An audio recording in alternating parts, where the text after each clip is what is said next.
Une des raisons de la création de Crocodile Crypto, c'est la présentation de l'écosystème suisse à mes amis français. Aujourd'hui, je vais te présenter un projet suisse à fort potentiel et il y aura un giveaway à la fin de cette vidéo.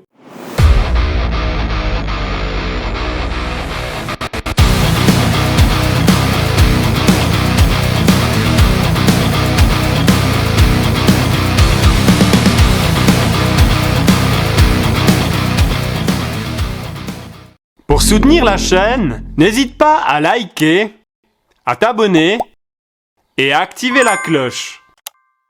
Merci à toi!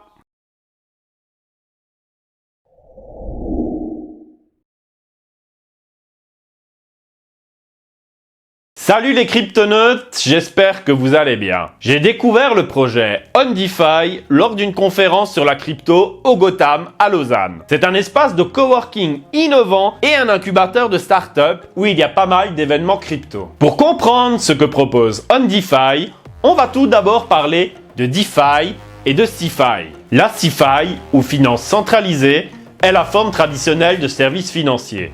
En gros, c'est la bourse de maman et papa où les transactions sont gérées par des institutions financières centralisées telles que les banques ou les courtiers en assurance. Les services sont soumis à l'autorité et à la réglementation de ces institutions. En gros, Binance, KuCoin ou Kraken sont des exchanges centralisés. Et comme on a pu le voir dans une précédente vidéo sur FTX, si l'exchange fait des magouilles et que tout crache, vous pouvez dire adieu à votre crypto-pognon. Au passage, n'hésite pas à t'abonner et à aller voir cette vidéo sur FTX. A l'inverse, la DeFi qui est la finance décentralisée, on se passe donc du tiers de confiance et les transactions sont gérées par des smart contracts directement dans la blockchain. Cette approche permet une plus grande transparence, une plus grande sécurité et un accès plus large aux services financiers en raison de son absence de contrôle centralisé. Cependant, la DeFi est encore en développement et peut présenter certaines vulnérabilités, comme parfois des hacks sur certains protocoles. De plus, chaque utilisateur est propriétaire et responsable de ses clés privées. En résumé, la CeFi et la DeFi sont deux approches différentes pour des services financiers qui ont leurs avantages mais aussi leurs défauts. La CeFi est la forme traditionnelle avec une longue histoire et une réglementation très établie, tandis que la DeFi est plus récente et promet une plus grande transparence et une adoption qui va aller crescendo. Et c'est quelque chose qui va exploser ces prochaines années. OnDeFi, c'est un agrégateur d'agrégateurs de decks. Ok, là, à ce moment-là, je pense, quand j'ai dit agrégateur d'agrégateurs, à mon avis, je t'ai perdu. Mais en gros, cette surcouche te permet d'obtenir un jeton avec le meilleur prix par rapport à tous les DEX où tu peux te le procurer. Pour faire simple, tu veux acheter une crypto, eh bien OnDeFi va te la trouver au prix le moins cher parmi tous les DEX qui proposent ce jeton. Sur OnDeFi, tu as donc plus de 10 000 jetons différents disponibles sur plus de 8 blockchains différentes et à portée de main. Et le tout de manière rapide et vraiment très simple. OnDeFi intègre le service de rampe MoonPay. C'est un service qui te permet d'acheter directement les tokens avec ta carte bancaire, ce qui t'offre une passerelle de fiat pour acheter tout simplement de la crypto. Et ça, franchement, c'est un gros plus pour les débutants qui veulent se lancer en DeFi. Pour utiliser la passerelle fiat crypto, il te faudra faire un kick, le fameux Know Your Customers, qui est une simple vérification d'identité. En 2021, le marché des cryptos pesait environ 300 millions d'utilisateurs sur les exchanges. La DeFi pure et dure ne rassemblait quant à elle que 4 millions d'utilisateurs. En gros, en 2021, environ 1% des utilisateurs de crypto utilisent des services de la DeFi.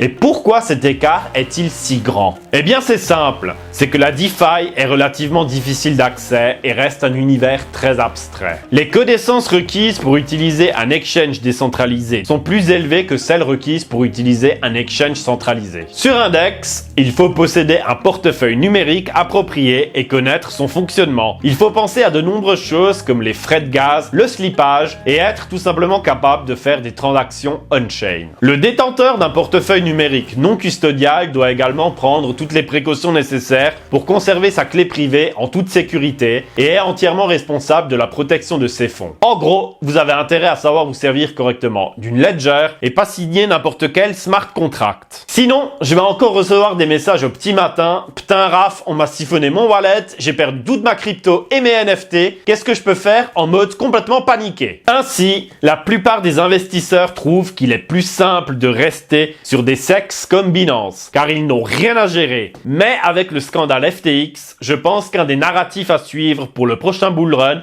c'est clairement les DEX. Pour moi, les exchanges comme Binance sont la porte d'entrée dans l'univers des cryptos. Et une fois qu'on a un peu d'expérience et qu'on a intégré les concepts majeurs, on peut migrer vers les exchanges décentralisés. Voilà. Donc là, on est devant l'équipe qui compose OnDeFi. Donc tout d'abord, on a Gauthier qui a un master en communication. C'est le CEO et le fondateur du projet OnDeFi. C'est un entrepreneur qui a plus de 10 ans d'expérience en tant que gestionnaire de projet. Clément qui lui a fait des études de cybersécurité à l'EPFL. Et Bin qui est dans l'organisation des affaires. C'est un serial entrepreneur qui aime la DeFi et les NFT. Comme dit, vous pourrez aller sur LinkedIn pour vous faire une idée en visualisant ces différents profils. Mais déjà là, pour moi, l'équipe elle est solide. Donc ici, on peut voir les business angels, c'est-à-dire des personnes qui ont cru au projet et qui ont investi dedans à la genèse. Donc tout d'abord, on a Julien Bouteloup qui est dans Curve, Marc Zeller dans Ave et Owen Simonin à Shure que l'on ne présente plus. Donc pour moi, ça, c'est aussi un indicateur qui fait que le projet est très crédible et qu'il a déjà des fondamentaux qui sont solides. Voilà, donc là, on va justement utiliser le service on-ramp que propose OnDeFi, c'est-à-dire qu'on va essayer d'acheter de la crypto-monnaie à partir de la monnaie fiat. Donc on va tout simplement dans Buy Crypto. Voilà, on va partir des euros et on va lui dire qu'on va acheter un petit peu de Matic. Tac, on va lui dire qu'on en veut pour 50 euros. Ok, voilà, on va se connecter. Et voilà, ma transaction, elle est passée. J'ai pu acheter donc pour 50 euros de Matic. Donc j'ai bien reçu 42 Matic dans mon wallet. Et franchement, c'était vraiment très rapide et c'était vraiment très simple. Donc une fois que vous avez effectué le kick, c'est vraiment très simple d'acheter de la crypto-monnaie directement avec votre carte bancaire. L'objectif d'OnDeFi, il a été atteint. Son but, je le rappelle, c'est de tout simplement rendre la DeFi accessible à la plupart des gens. Et là, vous pouvez vraiment rapidement faire votre transaction, de fiat à la crypto. Donc, mission accomplie pour moi. OnDeFi, c'est aussi des NFT que l'on retrouve sur OpenSea. On a donc cette mystérieuse Genesis Cards. Pour l'instant, on ne connaît pas encore les avantages qu'auront les détenteurs de cette carte, car c'est un secret qui est très bien gardé par la team d'OnDeFi. Par contre, ce que je peux vous garantir, c'est qu'on va organiser un giveaway pour justement gagner un des NFT, et ça se passera sur le Twitter de Crocodile Crypto. Vous pourrez trouver le lien en bas de la vidéo. OnDeFi, c'est une équipe pro. C'est une start-up du bassin lémanique qui a selon moi beaucoup de potentiel et qui propose de s'immerger dans la DeFi de manière vraiment très simple. C'est une passerelle du monde de la fiat vers la finance décentralisée. Un des narratifs qui selon moi va exploser lors du prochain bull run, c'est tout simplement les DEX, en lien avec la chute de FTX et des faillites en cascade qui ont engendré une perte de confiance sur les exchanges centralisés. J'espère que cette vidéo sur ce projet suisse t'a plu. N'hésite pas à t'abonner et à liker pour découvrir d'autres projets de l'écosystème suisse. Ciao et à la prochaine!